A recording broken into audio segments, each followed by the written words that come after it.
এই দেখো তাকাও, এখন ডিউটি থেকে এসে মানুষ স্নান ফান করে ঘুমোয়, আর এখানে এসেও তাকাও আবার ফোন দিয়ে মুখ ঢাকায় না মানুষ। কি দিয়ে ঢাকায়? এটা কোনো প্রশ্ন? কি দিয়ে ঢাকায়?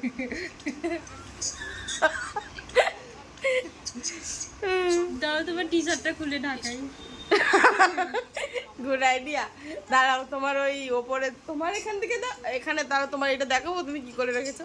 না না, এগুলো দেখো না। তার কালকে নাইটে ঘুমিয়ে ঘুমিয়ে এসো না। চুপ করো, চুপ করো কেন? 2টা পর্যন্ত আমি আর টিকটক বানাচ্ছি, তারপরে 2:30টার সময় ঘুমাতে গেছি। কি ভয় লাগছে, 29 এর বেডে শুয়েছি। 2টো পর্যন্ত টিকটক বানালে তো ঘুম। শুনো কি ভয় লাগছে দিকে, আবার 3:30টার দিয়ে, না আমার বাংলা কথা বলছি ঠিক আছে, 3:30টার দিকে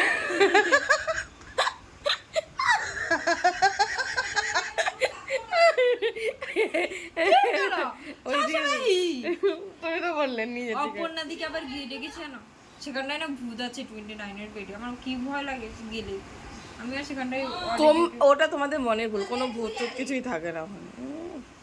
রানী দিদি আসবে না, আমি এখন ঝিঙে কাটছি, ঝিঙে আলু পোস্ত হবে। আর ঝিঙে কি বড় বড় কাটছে রে মা। না না ঠিক আছে ঠিক আছে। এখানে ঝিঙে আছে আর এখানে পোস্ত নেই। পোস্ত পোস্ত করবো কই? এখানে মিক্সি সবে রেডি করে রেখেছি কিন্তু ঢোকেনি এখনো, যখন রান্না। আর দীপিকা ওই যে ওখানে কাটছে সবজি, ঝিঙে কাটছি ঝিঙে। তারপরে আমরা করব রান্না। আমাদের ভাত বসে গেছে, আমি দেখাচ্ছি তোমাদের। ভাত একজন বসিয়েছে, সবজি একজন কাটছে, রান্না আর একজন করবে। এখানে এই যে ভাত বসে গেছে, আর ও কাটছে সবজি, আমি করব রান্না। আবার রাতের রান্না আলাদা। পোস্ত দিয়ে আজকে প্রিয়াঙ্কা দি রান্না করবে। 120 টাকার পোস্ত, কিন্তু 50 গ্রাম পোস্ত। হ্যাঁ ভাবা যায়। আমরা প্রথমে বলেছিলাম কি 50 গ্রাম পোস্ত, 50 টাকা। ঝিঙে খায়, ঝিঙে কেউ কাটে মানে এই জীবনে আমি ফার্স্ট দেখলাম কেউ।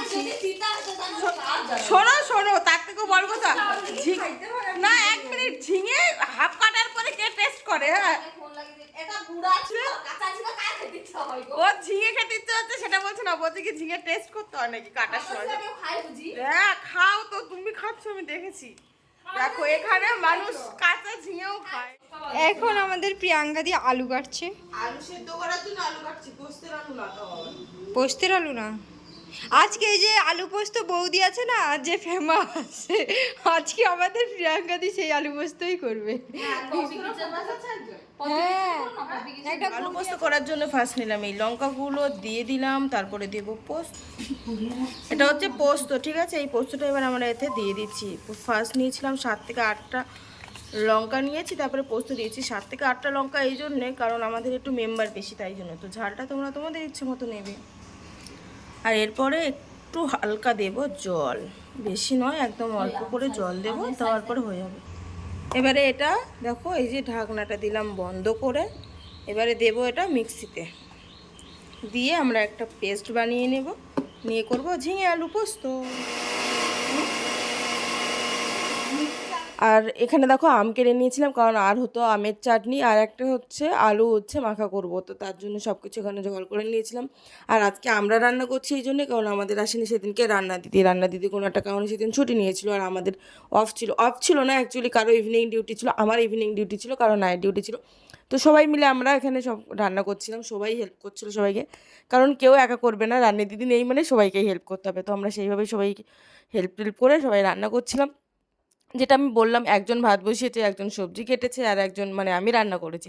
তো সবাই সমানভাবে কাজ করেছি, সমানভাবে আর কি।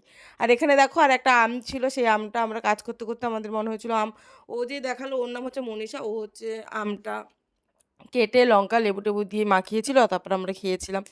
তারপরে এখানে আমি দেখো পোস্ত আলু রান্না করার জন্য আর কি সব কিছু এখানে পেঁয়াজ বাটা দিয়েছি। আমি জানি অনেকে হয়তো পোস্ত আলুতে পেঁয়াজ বাটা দেয় না, কিন্তু আমরা ওখানে না অ্যাকচুয়ালি আলোচনাও করছিলাম যে পেঁয়াজ বাটা দেবো না। তো সবাই বললো হ্যাঁ দাও, তো তা আমি বললাম ঠিক আছে দিয়েই দিই পেঁয়াজ বাটা। বাট হ্যাঁ তরকারিটা কিন্তু ভালোই লেগেছিলো। আর পোস্ত আর আলু পোস্ত আমি এর আগেও করেছি, এরকম নয় যে রান্না করিনি, কিন্তু খুব কম রান্না করি তো আমি, তো তার জন্য এটা মনে হয় সেকেন্ড টাইম কি থার্ড টাইম এরকম হবে, আমারও ঠিক মনে নেই মানে আলু পোস্ত ঠিক কতবার রান্না করেছি। বাট এখানে কিন্তু পোস্ত আমরা পুরো 50 নিয়েছিলাম। তোমরা অবশ্যই তোমাদের মতো বুঝে নেবে কতটা নেবে না নেবে। কিন্তু জানো তো পোস্তের দাম না অনেক হয়ে গেছিলো। এই 500 না, 50 পোস্তর দাম 120 টাকা নিয়েছিল। আমরা ফার্স্ট বলেছিলাম যে ঠিক আছে চলো 50 পোস্ত আনলে আর 50 টাকা নেবে এরকম ভাবছিলাম, কিন্তু সেখানে 120 টাকা নিয়েছে। মানে অনেক অনেক পোস্তর দাম। সত্যি বলতে সেদিনকে গরমও ছিল, রান্নাও মানে যেদিন করছিলাম, কিন্তু হ্যাঁ সবাই মিলে যেহেতু করছিলাম না তো অনেক বেশি মজা হচ্ছিলো। কারণ এরকম মানে দেখো সবাই মিলে আমরা একসঙ্গে হয়ে এরকম সবজি কাটা বা এরকম রান্না খুব কমই হয়।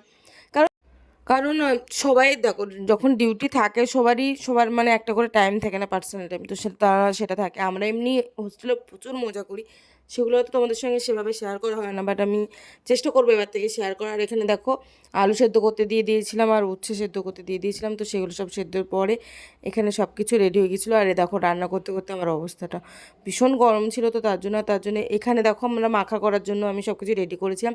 আর হ্যাঁ এই রান্নাটা কেমন হয়েছে আমার যারা হোস্টেলে ছিল আর কি খাচ্ছিলো, আমি তাদের কাছে জিজ্ঞেস করছি, সেটা আমি অবশ্যই লাস্টের দিকে দিয়ে দিয়েছি ভিডিওতে, তোমরা দেখতেই পাবে।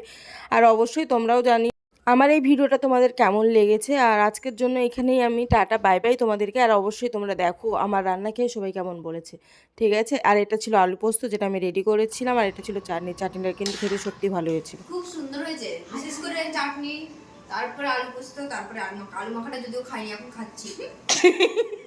আগে আলু পোস্ত আর চাটনি খেয়েছে, মানে বলো অপর্ণা। মরিচের চাটনিটা ইয়াম্মি ইয়াম্মি। আর আর ভালো লাগেনি? সেটা তিতা তিতা না, আলু মাখাটা খুবই ভালো, তার থেকেও ভালো পোস্ত। Thank you. মনসা তাকাও আর বলো। উচ্ছেটা খুব সুন্দর হয়েছে, তোমার পোস্ত তরকারিও খুব ভালো হয়েছে, এখনো চালু জাস্ট ওয়াও। আলু পোস্ত বৌদি, আরেকবার এটা বলো। আলু পোস্তর বৌদিকে তুমি হার মানিয়ে দিয়েছো। ঠিক আছে।